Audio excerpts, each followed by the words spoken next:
ഡെന്നിയച്ച, കൊച്ചച്ച, വാടിയിലും സാഞ്ചപുരത്തുള്ള ഇടവക ജനങ്ങളെ, അതിനേക്കാൾ ഉപരിയായിട്ട് ഇവിടെയുള്ള ഈ കൊടുങ്ങാശ്ശേരി നായമ്പലത്തുള്ള പ്രിയപ്പെട്ട എല്ലാ മനുഷ്യരെയും അഡ്രസ് ചെയ്യാൻ ആഗ്രഹിക്കുകയാണ്. എനിക്ക് തോന്നുന്നു ഈ കഴിഞ്ഞ 9 ദിവസങ്ങൾ തിരിഞ്ഞു നോക്കുമ്പോൾ എനിക്ക് പറയാൻ തോന്നുന്ന ഒരു കാര്യം, കേരളം കണ്ട ഏറ്റവും മനോഹരമായ കാഴ്ചയും മനോഹരമായ 9 ദിവസങ്ങളൊന്നാണ്. അത് ഞാൻ വെറുതെ പറയുന്നതല്ല. കാരണം ഛത്തീസ്ഗഡിലുള്ള 2 കന്യാസ്ത്രീകളല്ല, 2 മനുഷ്യർ അവരൊരു പ്രശ്നത്തിൽ ഇടപെട്ടപ്പോ അവർക്ക് വേണ്ടി സംസാരിക്കുന്ന ഒരു കേരള ജനതയെ ഞാൻ കണ്ടു. കഴിഞ്ഞ ദിവസം ആലുവയിൽ ഇങ്ങോട്ട് ബൈക്കിൽ വരുമ്പോ ആലുവ ടൗണിൽ അൻവർ സാദത്ത് MLA, അദ്ദേഹം ഒരു ഇസ്ലാം മതവിശ്വാസിയാണ്, അവിടെ ഇവർക്ക് വേണ്ടി ഉപവാസിച്ചിരിക്കുന്നത് കണ്ടു. പിന്നീട് ഇങ്ങോട്ട് വരുമ്പോ SDP അടക്കം CPM അടക്കം പല സ്ഥലങ്ങളിലും സമ്മേളനങ്ങൾ നടത്തിക്കൊണ്ടിരിക്കുകയാണ്. ഞാൻ ഇങ്ങനെയുള്ള കാഴ്ച അധികമൊന്നും കണ്ടിട്ടില്ല. അപൂർവമായിട്ട് മലയാളികളെ ഞാൻ കാണുള്ളൂ. ജോൺ ബ്രിട്ടാസ് എന്ത് സുന്ദരമായിട്ടാണ് പാർലമെന്റിൽ എന്താണ് സിസ്റ്റേഴ്സ് ചെയ്യുന്നതെന്ന് ഓരോ പാർലമെന്ററിന്റെ പേര് വിളിച്ചുകൊണ്ട് പറയുന്നുണ്ട്. നിങ്ങൾ പഠിച്ചത് ഗവൺമെന്റ് സ്കൂളില്, എന്നിട്ട് നിങ്ങൾ ക്രിസ്ത്യാനിയായോ, നിങ്ങൾക്ക് ഇവിടെ ഹിന്ദു അല്ലേ എന്ന് ജോൺ ബ്രിട്ടാസ് മനോഹരമായിട്ട് പറയുന്നുണ്ട്. സ്വന്തം സഹോദരനെ പോലെ ചേർത്ത് പിടിക്കുന്ന റോജി M. ജോണിനെ ഛത്തീസ്ഗഡിന്റെ ജയിലിന്റെ മുമ്പിൽ നമ്മൾ കണ്ടു. അപ്പൊ ഞാൻ നോക്കുമ്പോ എല്ലാ പാർട്ടിക്കാരും മതമെന്നോ ജാതിയെന്നോ വർഗമെന്നോ വർണ്ണമെന്നോ വ്യത്യാസമില്ലാതെ 2 സിസ്റ്റേഴ്സിന് വേണ്ടി കേരളത്തിൽ അങ്ങോളം ഇങ്ങോളം അണിനിരന്നിട്ടുണ്ടെങ്കിൽ, നമ്മൾ അങ്ങനെയൊന്നും ചെയ്യുന്നവരല്ല സാധാരണ. അണിനിരന്നിട്ടുണ്ടെങ്കിൽ സ്നേഹമുള്ളവരെ, കഴിഞ്ഞ ആഴ്ച നമ്മൾ കണ്ട ഏറ്റവും സുന്ദരമായ ഒരു കാഴ്ചയാണ്.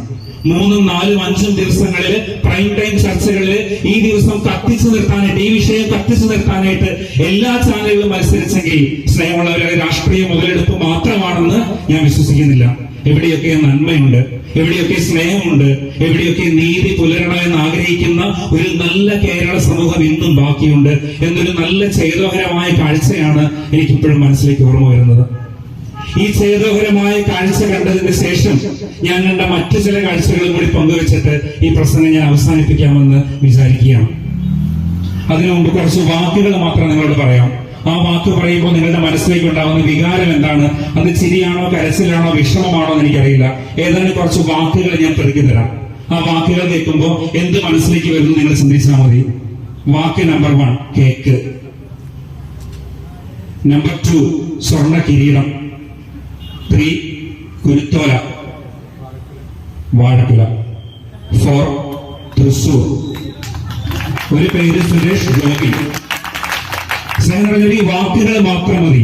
ഇന്ന് നിങ്ങൾക്ക് ചിരിക്കുന്നുണ്ടെങ്കിൽ, നിങ്ങൾ കൈയടിക്കുന്നുണ്ടെങ്കിൽ, ഈ വാക്കുകളുടെ പിന്നിലുള്ള കള്ളത്തരങ്ങൾ എന്താണെന്ന് മനസ്സിലാക്കാൻ പറ്റുന്ന ബോധമുള്ളൊരു കേരള സമൂഹം ഇവിടെയുണ്ട്. അതിനിയും ബാക്കിയുണ്ടെന്നുള്ളതാണ് ഏക പ്രതീക്ഷ. സ്നേഹമുള്ളവരെ, കഴിഞ്ഞ ദിവസം ഒരു വിപ്ലവ മണ്ണിൽ ഒരു വലിയ സംഗമം നടക്കുകയാണ്, ഒരു പ്രതിഷേധ സംഗമം നടക്കുകയാണ്. ആ സംഗമത്തിൽ ഏറ്റവും മനോഹരമായി പ്രസംഗിക്കുന്ന ഒരു പിതാവിനെ ഞാൻ കണ്ടു. മല പോലെ വന്നു നിൽക്കുന്ന ഒരു പിതാവ്. അദ്ദേഹത്തിന്റെ വീറും വാശിയും അദ്ദേഹം പറഞ്ഞ വാക്കുകളും കേട്ടപ്പോ എനിക്ക് പഴയ സിനിമയുടെ ഓർമ്മ വന്നു. ഞാൻ കണ്ടടോ എന്റെ പഴയ വിപ്ലവ വൈദികനെ.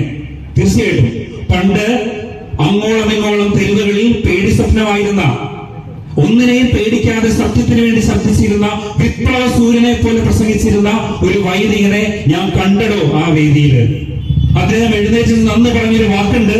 ആ മണ്ണിൽ, ആ വിപ്ലവത്തിന്റെ മണ്ണിൽ നിന്ന് എല്ലാവരും കൈയടിച്ച് വാക്കിയതാണ്. അദ്ദേഹം പറഞ്ഞു, ഇരയുടെ കൂടെ നടക്കുകയും വേട്ടക്കാരന്റെ കൂടെ വേട്ടയാടുകയും ചെയ്യുന്നവരോട് ഇനിയില്ല ചങ്ങാത്തം. ശ്രദ്ധിക്കണം നിങ്ങള്. ഇരയുടെ കൂടെ നടക്കുകയും വേട്ടക്കാരനൊപ്പം വേട്ടയാടുകയും ചെയ്യുന്നവരോട് ഇനിയില്ല ചങ്ങാത്തം എന്ന് മനസ്സിലാക്കാനുള്ള ബോധം ഞങ്ങൾ ക്രിസ്ത്യാനികൾക്കുണ്ട് എന്ന് ആ വന്യനായ പിതാവ് പറഞ്ഞപ്പോ അക്ഷരാർത്ഥത്തിൽ എനിക്ക് കോരിത്തേക്ക് വന്നു. ഞാൻ കൈയടിച്ചു. ആ പഴയ വിപ്ലവ വൈദികനെ ഞാൻ വീണ്ടും കണ്ടല്ലോ എന്നോർത്ത് ചാരിതാർത്ഥ്യം വന്നു. അദ്ദേഹം ഇറങ്ങി പോകുന്ന സമയത്ത് ഭാഗ്യവശാൽ ആ കാറിന്റെ അടുത്ത് നിൽക്കാൻ പറ്റി.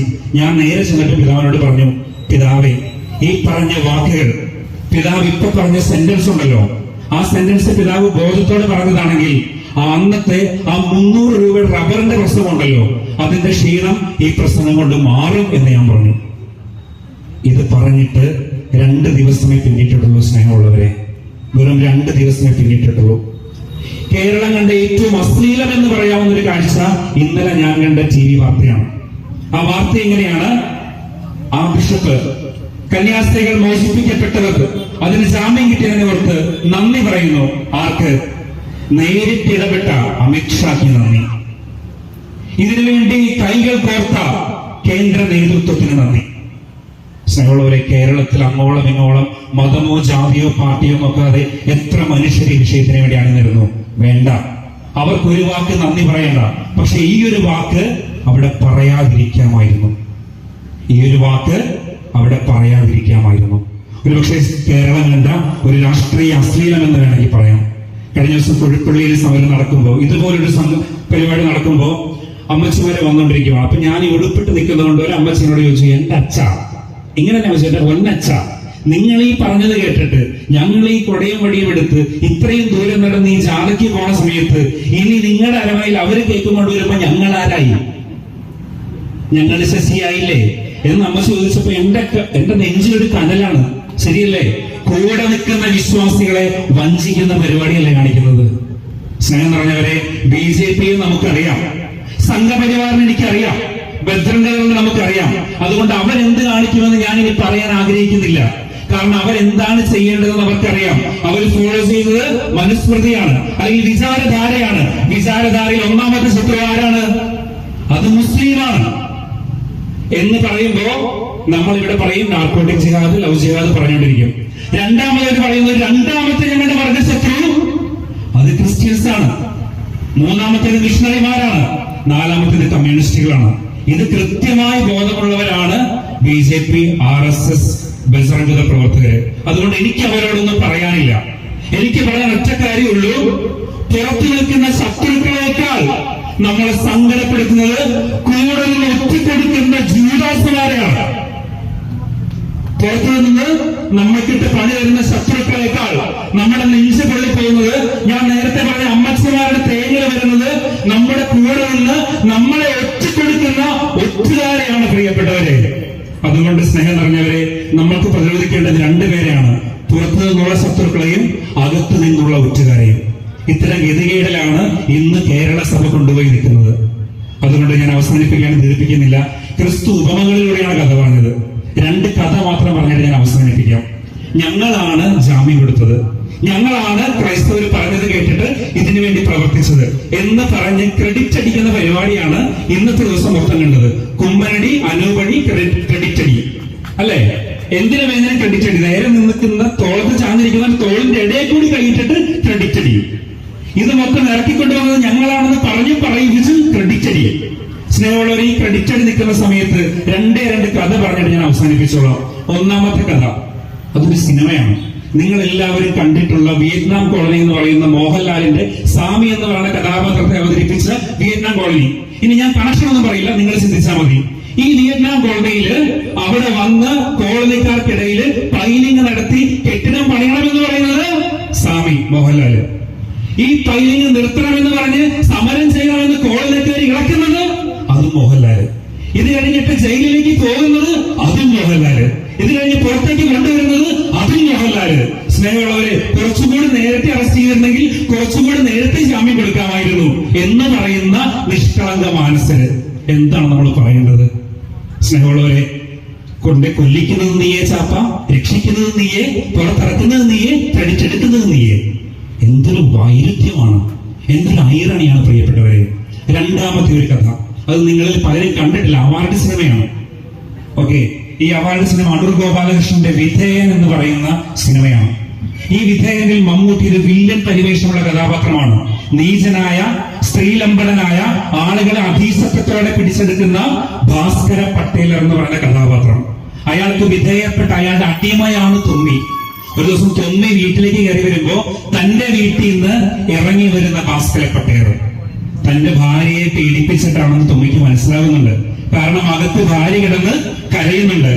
ഭാസ്കര പട്ടേലർ പുറത്തേക്ക് ഇറങ്ങി വരുമ്പോ തൊമ്മി കാണുന്നുണ്ട് ഭാസ്കര പട്ടേലരെ. തൊമ്മി പറയുന്ന ഡയലോഗ് ഇതാണ്: പട്ടേലരുടെ സെന്റിന് എന്ത് മണാ, പട്ടേലരുടെ സെന്റിന് എന്ത് മണാ എന്ന് പറയുമ്പോ വിധേയത്വത്തിന്റെ അടിമത്തമാണ് കാണുന്നത്. ഇരയോടൊപ്പം നടക്കുന്നു എന്ന് പറയുകയും ഇരയോടൊപ്പം പ്രസംഗിക്കുകയും പിറ്റേന്ന് വേട്ടക്കാരനോടൊപ്പം പത്രസമ്മേളനം നടത്തുകയും ചെയ്യുമ്പോ സ്നേഹമുള്ളവരെ, ഈ വിധേയത്വത്തിന്റെ അടിമത്തമാണ് നമ്മൾ കാണുന്നത്. ഈ സിസ്റ്റേഴ്സിനെ രക്ഷിച്ചത് BJP ഗവൺമെന്റ് നേരിട്ടാണെന്നും അമിത്ഷാ ഇടപെട്ടിട്ടാണെന്ന് പറയുമ്പോ പട്ടേലരുടെ അത്രന് എന്തിനുമാണ് എന്ന് പറയുന്ന ആരുടെയോ കഷ്ടത്തിൽ കൊണ്ടുപോയി തല വെച്ചു കൊടുത്തിട്ട് അവിടെ നൂരിപ്പോരാൻ പറ്റാത്ത സഭാ നേതൃത്വത്തിന്റെ അശ്ലീലമാണ് കാണുന്നത്. ഈ പ്രസംഗം പറഞ്ഞിട്ട് നാളെ എനിക്കെന്ത് സംഭവിക്കുമെന്ന് അറിയാൻ പാടില്ല. എങ്കിലും എനിക്കിത് പറയണം തോന്നുകയാണ്. സ്നേഹമുള്ളവരെ, വെളിവും ബോധമുള്ള ഒരു സമൂഹം ഇവിടെയുണ്ട്. ഇതൊക്കെ കാണുമ്പോൾ താർക്കിച്ചു തുപ്പുകയും ഇതിനെയൊക്കെ കാണുമ്പോൾ എതിർക്കുകയും ഇതൊക്കെ തെറ്റാണെന്ന് മനസ്സിലാക്കുകയും ചെയ്യുന്ന ക്രിസ്തുവിന്റെ പിന്മുറക്കാരായ ഒരു ക്രൈസ്തവരുണ്ട്. എനിക്ക് അവരിലാണ് പ്രതീക്ഷ. ഏറ്റവും അവസാനിപ്പിക്കുകയാണ്. ഏറ്റവും അവസാനം കണ്ട ഒരു ന്യൂസ് എന്ന് പറയുന്നത്, ആ സ്ത്രീകൾ 3 പേര് സിസ്റ്റേഴ്സ് കൊണ്ടുവന്ന സ്ത്രീകള് അവരെ മുറിക്കകത്തിട്ട് കെട്ടിയിട്ടിട്ട് മർദ്ദിച്ചു. ഈ സ്ത്രീകൾക്കെതിരെ കള്ളസാക്ഷ്യം പറയാൻ വേണ്ടിയിട്ട്. പക്ഷെ ആ 3 പെൺകുഞ്ഞുങ്ങളിൽ ഒരാൾ പോലും ഈ സിസ്റ്റേഴ്സിനെ ഒറ്റിക്കൊടുക്കുകയോ അവരെ ഞങ്ങളെ പീഡിപ്പിച്ചുവെന്നോ അവരെ ഞങ്ങളെ മതം മാറ്റം നോക്കിയെന്നോ ഈ ശിക്ഷ ഭയന്നിട്ട് പോലും അതുങ്ങൾ പറഞ്ഞില്ല. എന്റെ സ്നേഹമുള്ളവരെ, ആ 3 ഭാഷ അറിയാത്ത പെൺകുഞ്ഞുങ്ങള് നമ്മുടെ ഈ പിതാക്കന്മാരെക്കാളും ഈ സഭാ നേതൃത്വത്തെക്കാളും എത്രയോ നല്ല ക്രിസ്ത്യാനികളാണ് എന്ന കാര്യം മാത്രം പറഞ്ഞുകൊണ്ട് ഞാൻ അവസാനിപ്പിക്കട്ടെ. നന്ദി, നമസ്കാരം.